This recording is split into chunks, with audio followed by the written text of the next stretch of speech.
Turi ku munsi wa mbere igenekerezo rya kane munyonyo mwaka 2019 nshuti bakunzi ba televiziyo Renaissance ndabaramukije nongera ndabahikaze murano makuru twabateguriye nayo akabagizwe n'ingingo nkuru zikurikira iminsi 14 irarumanye abamenyesha makuru bane n'umudereva wabo mu kinyamakuru iwacu bafunzwe nifungwa ribandanya ritegwa ivyatsi n'abatari bake ishira hamwe ry'abamenyesha makuru muri Afrika FAGE rirasaba irekugwa ryabo ikongera igasaba amareta yose yo muri Afrika kurandura n'imizi amabi akorerwa abamenyesha makuru hari ku munsi wa gatandatu igenekerezo rya kabiri munyonyo umunsi wahariwe kugwanya ukudahana mabi akorerwa abamenyesha makuru Ibice 42 kwijana nico gitigiri c'abana biga b'imyaka 10 batazi gusoma no kwandika ikirundi kubwa Elalini bizi arongoye sandika SLEB ngo ivyo biterwa n'ubumenyi buke bw'abigisha kuko bigishwa kwigisha mu buryo bugoye cyane muraza kubikurikira murano makuru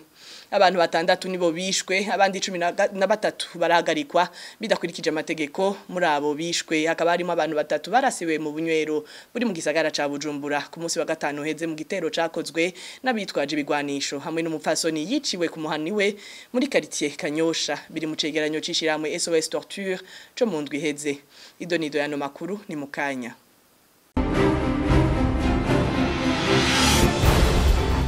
Ano makuru tuyahere mu bijanye n'agateka kazi na muntu kwigenekerezo rya kabiri munyonyo ni tariki amakungu yahariye kugwanya kudahana mabi akorerwa abamenyesha makuru kabaya akaryo kuri Gabriel Baglo umunyababanga mukuru w'ishiramwe ry'abamenyesha makuru muri Afrika FAGE ko gusaba irekugwa ry'abamenyesha makuru bane bo mu kinyamakuru iwacu n'umudereva wabo FAGE ikongera igasaba amareta yose muri Afrika kurandura n'imizi amabi akorerwa abamenyesha makuru tumukurikire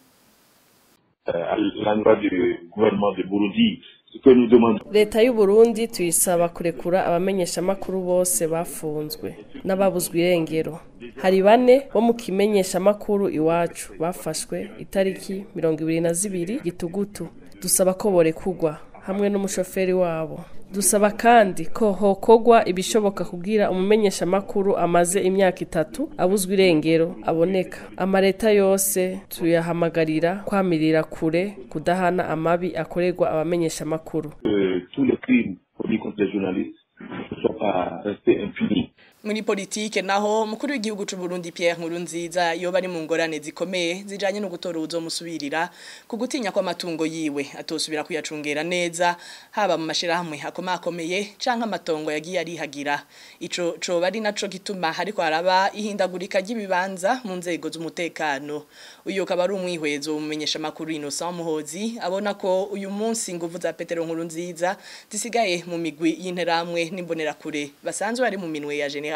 Gervais Ndirakobuca batazira ndakugarika bivugwa ko yoba ari we asigaye aramutswa ibiro bikuru by'iperereza asubiriye Steve Ntakarutimana tumukurikire niki yishimikije kugira bari abantu bitwa ko bahambaye mu nzego z'umutekano ashobore kubahirika bose bitamugoye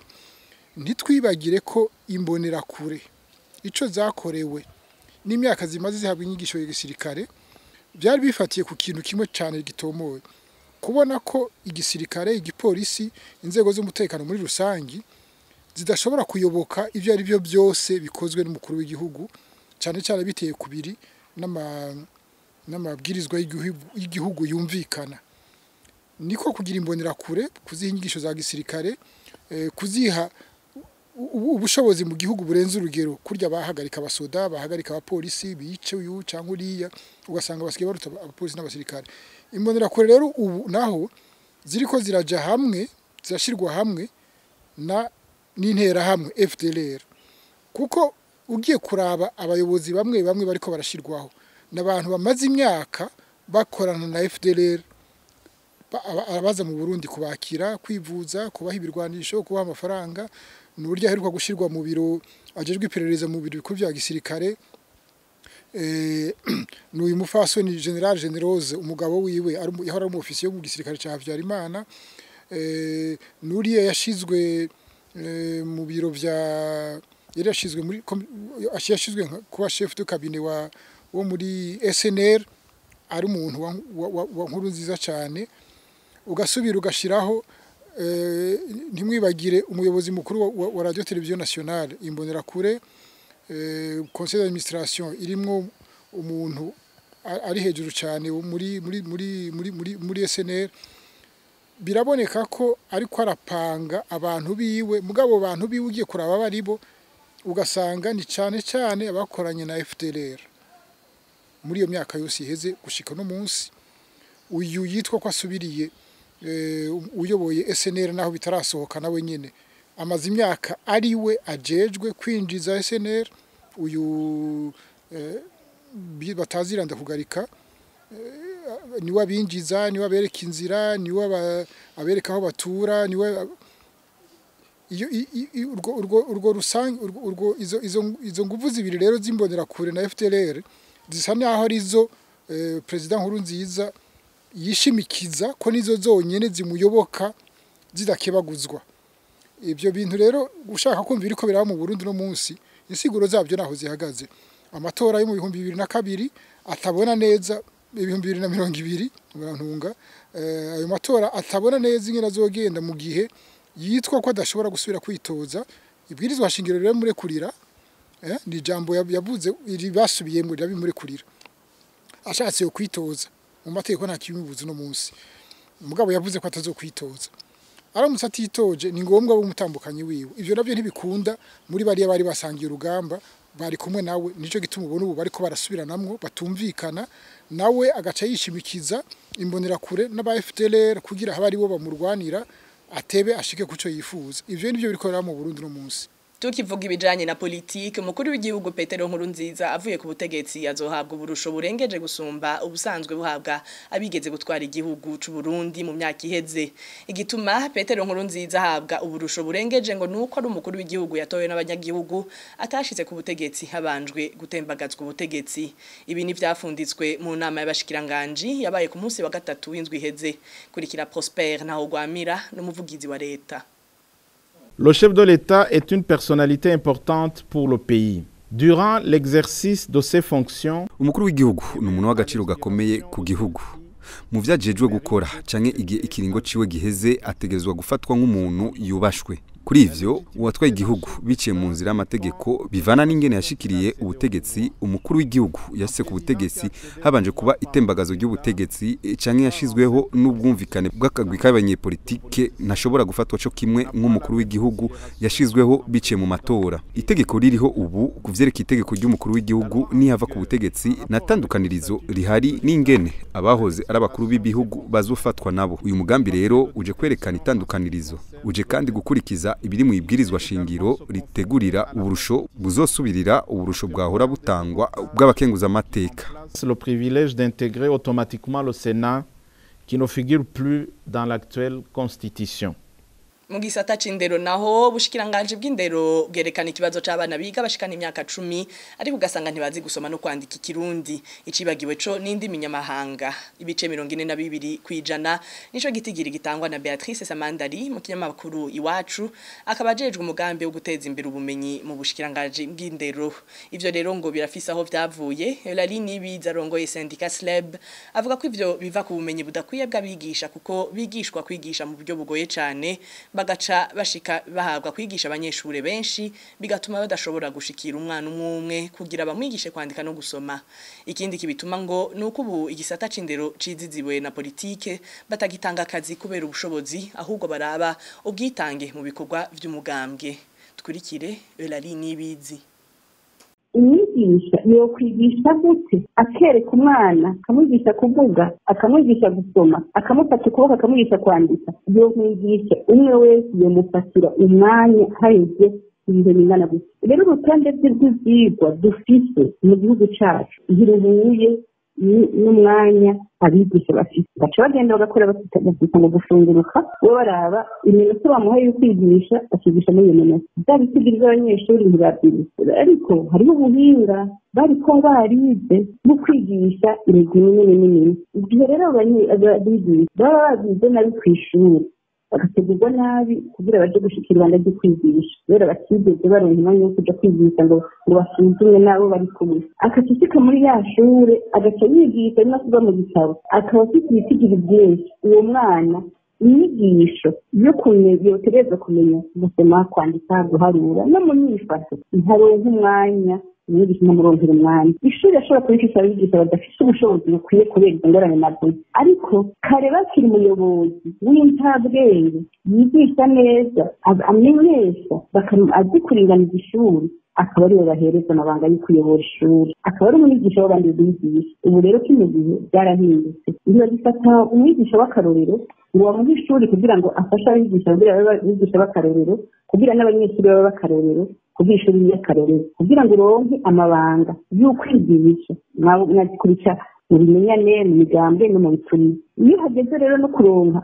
amabanga yo kuba umurongozi w'ishuri ntibaraba ubushobozi usanga rero uwo muyobozi adashoboye gufasha abigisha kugira babe akarorero bo nyene kumbure nta n'ibyo bashoboye ndetse n'amaraporo usanga bakorerwa n'abahahora kera cyangwa n'abakora ubuzi kugira ngo bamufashirize amaraporo abo bayobozi b'ishuri ntibashobora gufasha abigisha kuronka urugero rwiza rwo kwigisha neza abagenduzi b'ico kintu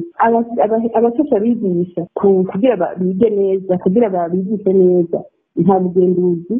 gufata abigisha ngo rubafashe hari ibikoresho cy'ibikira nyigisho ibyo bikoresho cy'ibikira nyigisho igihe umwigisha akabifite ndashaka kuzoza arafata bya bintu azaravuga umwigisha azobyumva gutyo kumbura atanabikoresha umunyeshuri abyumve kumbura atanashobora kubikoresha kumbura atanabibona kubera igisigo cy'abanyeshuri ari cyinshi cyane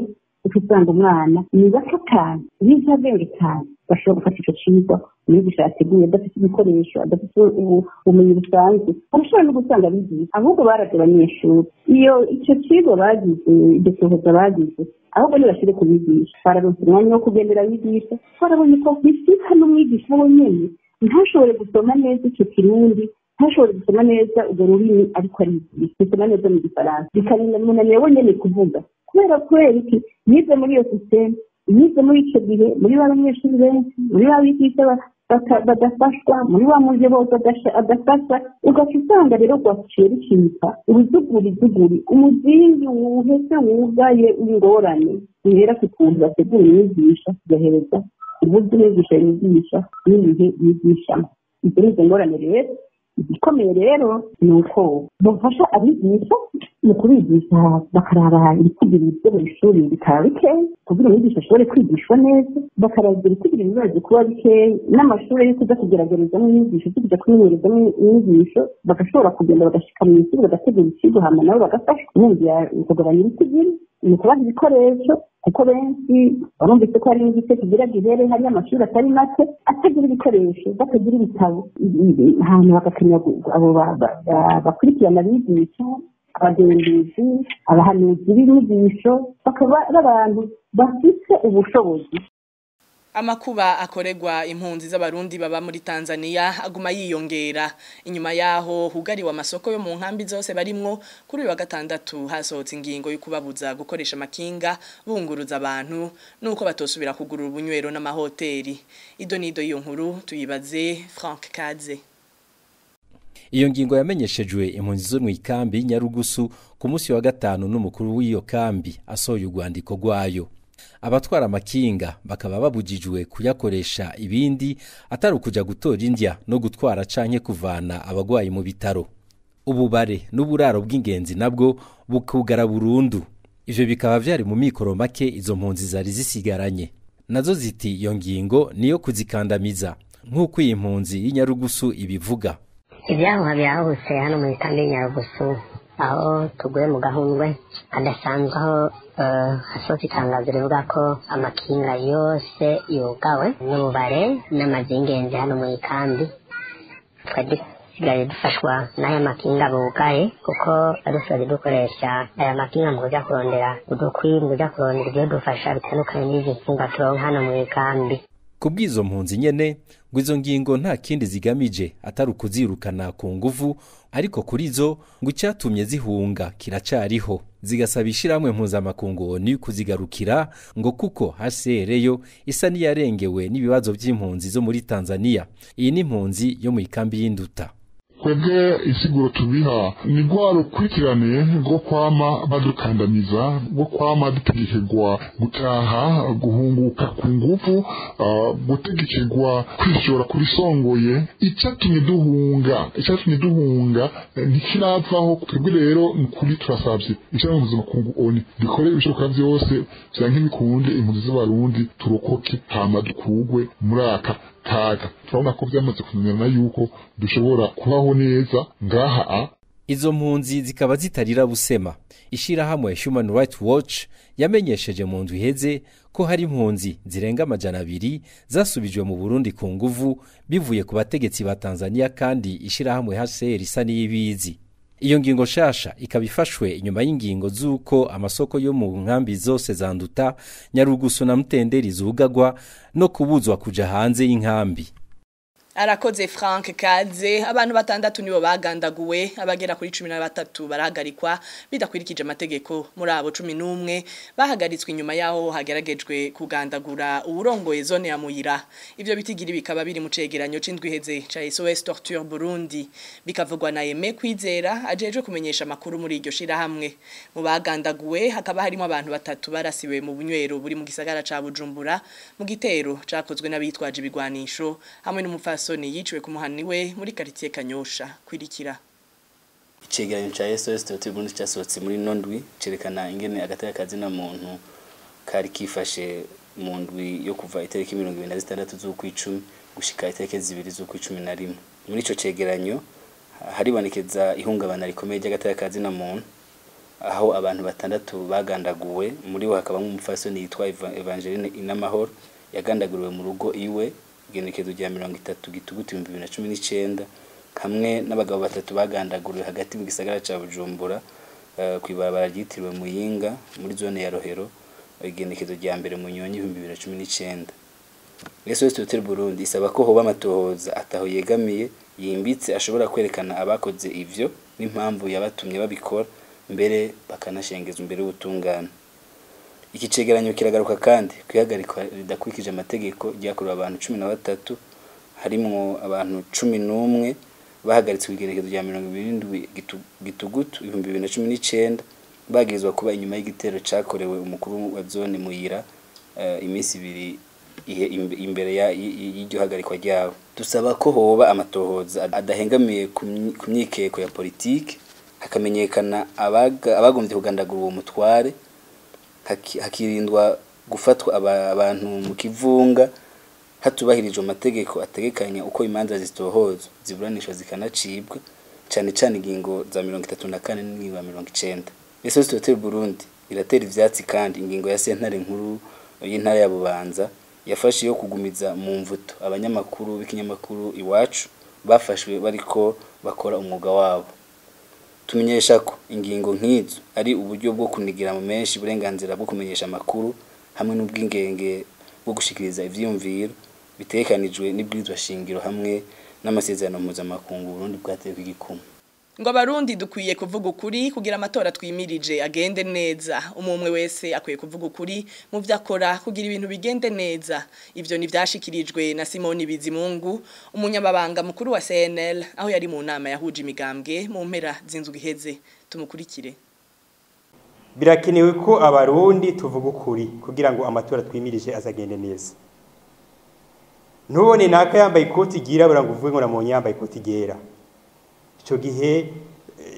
bizohava bigorana. Ibi ndabivuze banyakubaha kuko notanga akaroro kamwe gatumye vuga ibintu. Mu mazi imisi mwumva ko ari ingoro z'umugambwe CNL zisamburwa, ariko mu nama imwe twari turimwo hari abatware bemeje ko izo ngoro zisamburwa n'imvura. Izo ngoro zisamburwa n'imvura. Jewe rero naratangaye ndavuga nti tanka tutazoba turiko turavuga ukuri ku cabaye hazoba ingorane. Ibi rero novuga nti twimirije amatora nivyo, kandi ayo matora nategurwa n'abanyapolitike gusa. Abajeje intwaro bafise uruhara, seni ifise uruhara, abanyamigambo dufise uruhara, societe civile ifise uruhara mwitegurwa ry'ayo matora. Umwe wese igihe yoba honete akavuga ukuri ku vyabona, akemanga ko afise icyo aterera kugira ngo amatora agende neza, ntacobuza ko ayo matora agenda neza. mugabo nitwaza turasha kure y'ukuri wabonye ikirabura akavuga ko cera aho ingorane zishobora kuzoboneka ugasanga bigenze nabi. Mu gusozera no makuru uyu ni wa mwanya w'ikigabane ku isoko mutegurirwa mugashikirizwa n'urunani rw'amaradio RPA Inzamba hamwe na televiziyo Renaissance. Ikiganiro cuno munsi gishimikira ku gahembo abarimyi bikaba baronka mukagishikirizwa na Thierry Bigirindavyi.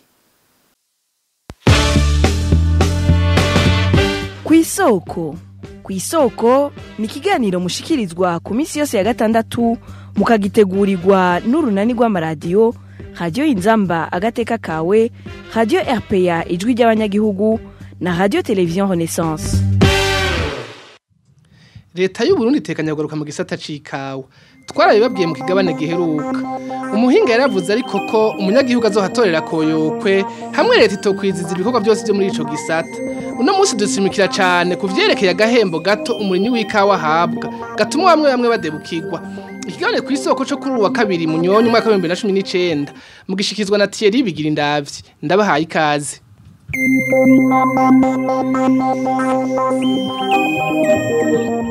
Mu mwaka wa 2018 ku isoko mpuzamakungu New York muri Leta Zunze Ubumwe za Amerika ikiro c'ikawa cagurishwa amadolari 2 y'abanyamerika. Mu Burundi umurimyi yahabwa amafaranga 1250 ni kuvuga munsi y'igice c'idolari rimwe bingana ibice 20% gusa y'igiciro ikawa iba yagurishijwe mu makungu. Bamwe mu barimyi b'ikawa bavuga ko bakoresha amahera arenga 500 iyo ariho bagitangura kurima ikawa kuko imara imyaka 4 kugira yamu bwa mbere. Itongo bari kurimamwe ibindi bitegwa niryo bakoresha. Parfait mudasigana wa Radio Inzamba niwe yavuganye n'umurimyi w'ikawa mu Kayanza. Uri umurimyi w'ikawa gaharura kuva ikawa ugitangura kuyirima kugera ku myaka 4 ahitangurira kwama ibisasizo hari gari byugura amahera kuvyikoreza amahera gusasira ubwawe nashaka gusasira wenyero ahiga umukozi haragera igihe nyene usanga hageze no kuyikata ukayiharurira hirya no hino za gusanga bitari musi y'ibihumbi 500 bavyara gutwaye kuri ndugeraho vuga ati ndarose umwimbu wa mbere. Hanyuma ikiro c'ikawa bakigura amahera 500 ari igiterwa mpuzamakungu gishoka hanze aho kivishwa amahera n'igiterwa c'ibiharage vyurumva ko ari bitera soni. Kuri twebwe abarimyi harimo ubuhombe cyane kuko nta yindi nzahabo twari dufise mu Burundi hatari izo kawa nyene. Rero iyo bitagikunze benshi muri twebwe abarimyi hamwe bamaze kuza barazirandagura bazisubiriza ibitoke kuko babona igitoke cama gatatu mu mwaka ugasanga ku ngundi umuntu arakura igitoke atari cyo kimwe ikawa bwabo dutera umwete kumbe ikiro c'ikawa kakiduza ntaco buza no wayihevye adasubira kuyikorera. Ikawa ibisobwa igwa amafaranga 250 ku kiro mu gihe yumye itonererwa muhira ifise igiciro c'amafaranga 1250 ku kiro kimwe muri yisize ni 2019 shiri 2020. Umushikiranganje w'ibidukikije uburimyi n'ubworozi Deogide Rurema avuga ko hari bigiye guhinduka. Abene gihugu bamwe baravuga ngo mahera yo ku giciro ni makeyi 500 mugabo twasanze yari hagati ya 380 na 400 ku kiro. Kinoro cari kibabaje nuko umwene gihugu ntiyigera abazwa mu ishingwa ry'igiciro ciwe. Abantu babanza kuraba izo za bati abadandaza tuzokunguka aya mashira hamwe na dondago ati turabona tuzoguma duhembwa tuzoronka amahera yo gukora buri munsi mbega hazoboneka imodoka byo byose biheze. Ayasigaye murumva ko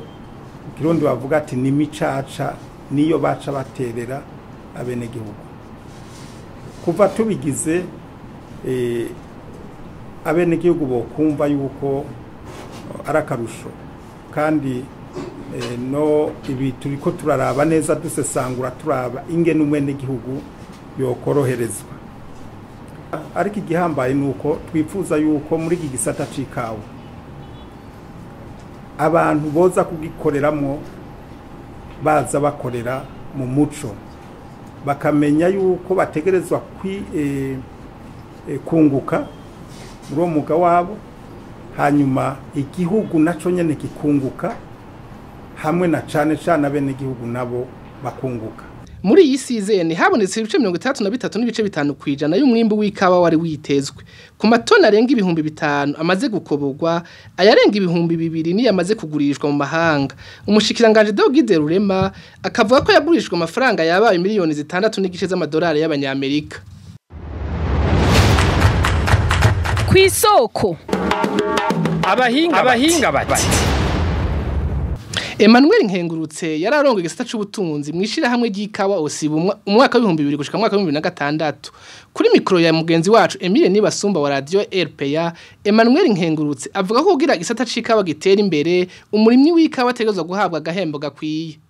Hari abavuga ngo turashoye ikawa ni kwacu twayikutse ndusura kutubaza icapfuye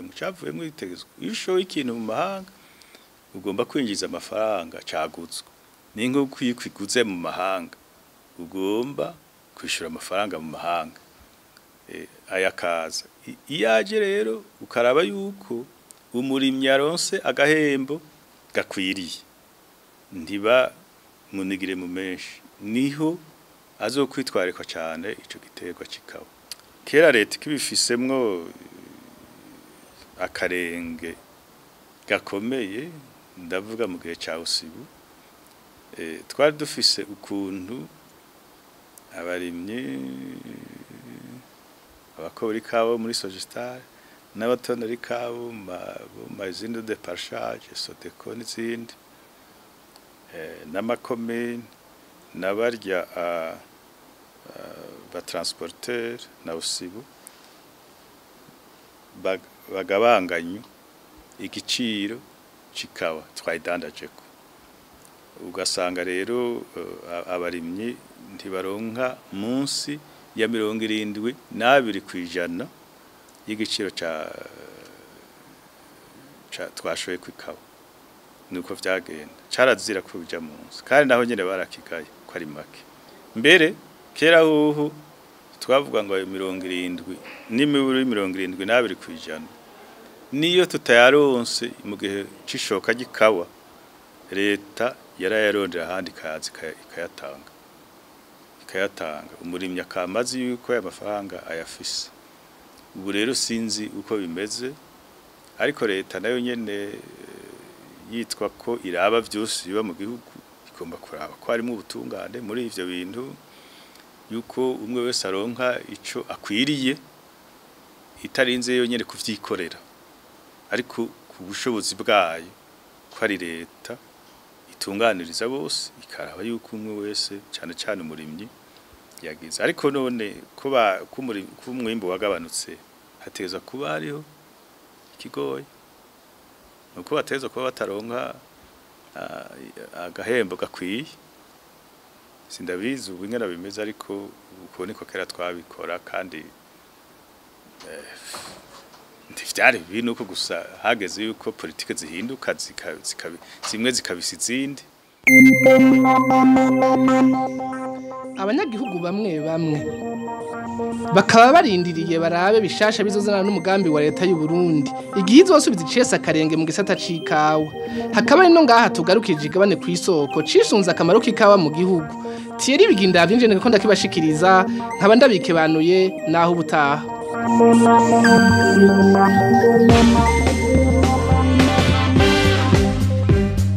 Cari kiganiro ku isoko.